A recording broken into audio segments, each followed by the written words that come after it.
Incident response, to be quite fair, is there's the proactive part of our business and cybersecurity in general, and there's the reactive.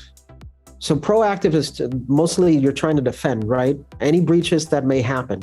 Reactive is a breach has happened, and now what do you do, right? So like Mr. Edwards' scenario at the beginning, where he described that gentleman who was literally organizing and maintaining an incident response literally to a firefight. Same thing here. Not so, intense, but it is intense.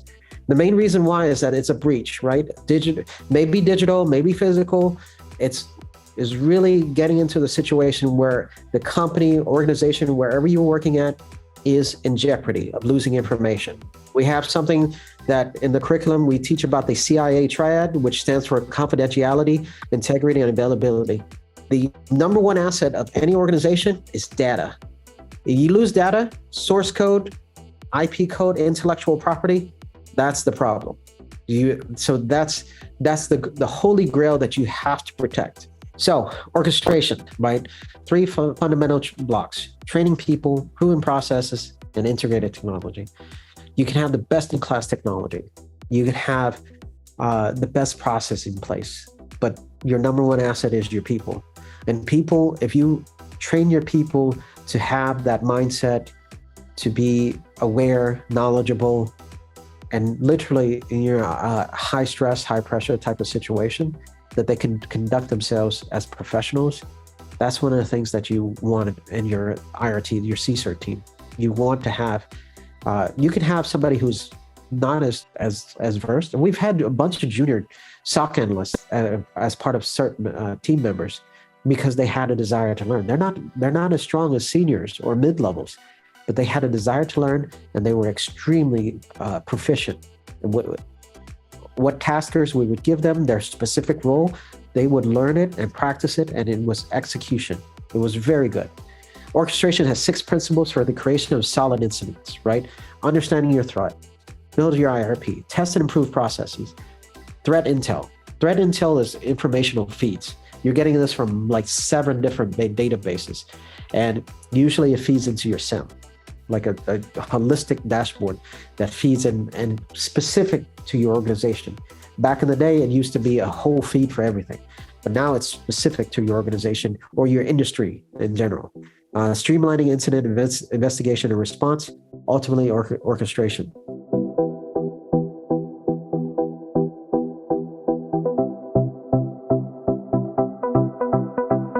This is my favorite part. I'm sorry that I get to do the fun part for the others, but this is what I enjoy. So we're going to do a Kahoot. A Kahoot is just kind of a platform that what makes you do a quiz, but in a fun way, because we are all going to play together. Well, not me, because I'll be sharing, but you guys are going to be playing together based on the lesson that Johnny tremendously did it right. So good luck, everyone. This is easy, so let's do it. Incident response. 3, 2, and 1. It is one of the orchestration principles for the creation of incident response functions. Ooh. Level up a little bit in this one. So you have 4 options. Which one it is?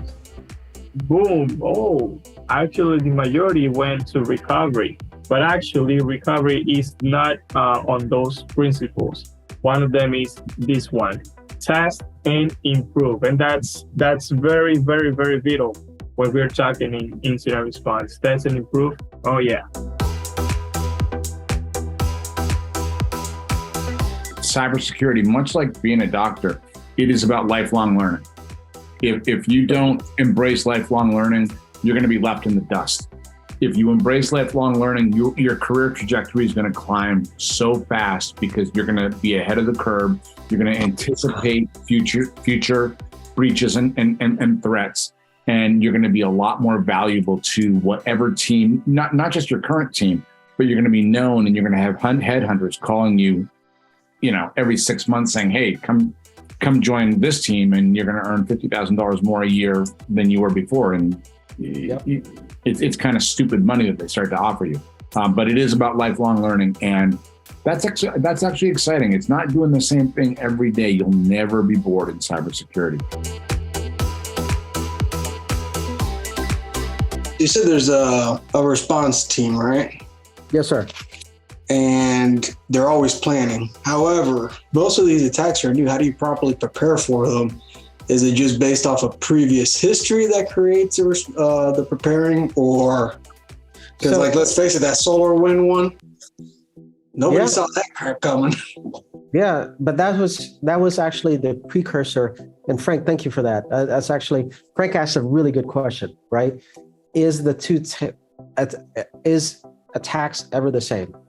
No, they're not, because again, Frank is asking a really good question on that, and Frank actually is part of my October 31st cohort. He's one of my star students, by the way. So, thank you, Frank. No two attacks are the same. The evolution continues, right? How do you prepare for something that's unseen or like you don't know? You do to the best of your ability. That's the thing. The technology that's out there now that allows us to have that componentry of artificial intelligence built in to help us move quicker, because the threat actors, the hackers, these crime syndicates, they have tools. They have amazing tools. They're very good tools. They're way advanced than what do we have. It's an arms race, right? Because I use that often in my classes, is that we're always like a couple steps behind. But the level playing field, to make it level, is definitely NLP, machine learning.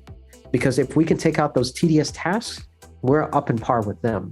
Because they may have a huge network of 200 plus members or thousands of members, but that's the thing. If you use machine learning, you use that component of AI to level the playing field, that makes it quicker. Quicker response times mean quicker eradication, and definitely identifiable threats. So fantastic question, Frank.